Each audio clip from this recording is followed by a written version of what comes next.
আসসালামু আলাইকুম। আশা করি সবাই ভালো আছেন। তো আপনাদের দয়ায় আমিও ভালো আছি। তো আজকে আপনাদের দেখাবো গ্রামের কিছু প্রাকৃতিক দৃশ্য। তো আমি এক রাস্তা দিয়ে যাচ্ছিলাম, এর পাশের দৃশ্যগুলো অনেক সুন্দর ছিল, তাই আপনাদেরকেও দেখানোর জন্য আমি ভিডিওটা করেছি। এটা হচ্ছে চকের মাঝখান দিয়ে রাস্তা, এবং এই রাস্তাটা অনেক সুন্দর। আমি এক জায়গায় যাচ্ছিলাম, তো তখন যাওয়ার সময় এই রাস্তার উপর দিয়ে যাচ্ছিলাম, তো তখন ভিডিওটা করেছি। এবং এই রাস্তাটা দেখুন অনেক সুন্দর, এবং এর পাশে অনেক বড় বড় গাছ আছে, এবং এর পাশে একটা পল্লী বিদ্যুতের খুঁটি, যেগুলো হাই ভোল্টেজের খুঁটি বলা হয়, হাই ভোল্টেজ লাইনের খুঁটি। আর ওই পাশে দেখা যাচ্ছে একটা কাকতাড়ুয়া। ক্যামেরায় কেমন বোঝা যাচ্ছে আসলে বুঝতে পারছি না, মানে আপনারা কেমন দেখতে পাচ্ছেন। তো আপনারা দেখুন, আর এই পাশে কেবল ধান লাগানো হয়েছে খেতে। আর ওই দূরের সবুজ দেখতে পাচ্ছেন, ওইদিকে ধান আগে লাগিয়েছে, ওইগুলো সবুজ হয়ে গেছে। আর এগুলো কেবল লাগিয়েছে, এই জন্য ছোট ছোট আছে, আর ওইদিকে বড় হয়ে গেছে। তো এই রাস্তাটা সবসময় ছায়াযুক্ত থাকে, খুব একটা রোদ থাকে না এই রাস্তায়।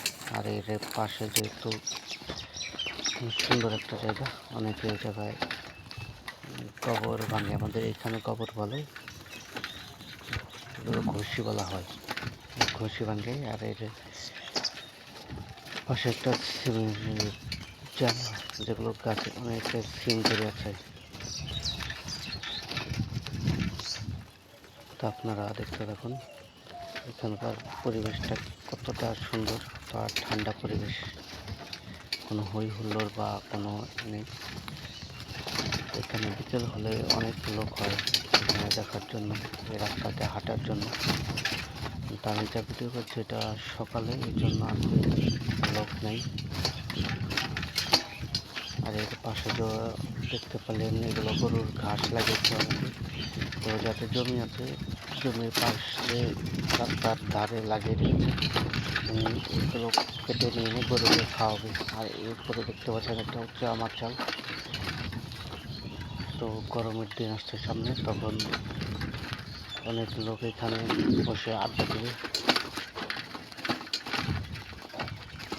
আর এর পাশে দেখতে পাচ্ছেন, একটু দূরে দেখতে পারবেন মেশিন।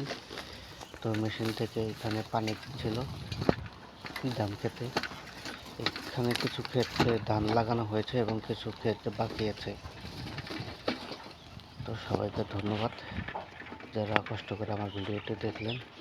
আশা করি সবাই ভালো আছেন, ভালো থাকবেন, আর আমার জন্য দোয়া করবেন যেন আপনাদের মাঝে আমি মাঝে মাঝে ভিডিওগুলো নিয়ে আসতে পারি। আমার জন্য সবাই দোয়া করবেন, সবাই ভালো থাকবেন। আল্লাহ হাফিজ।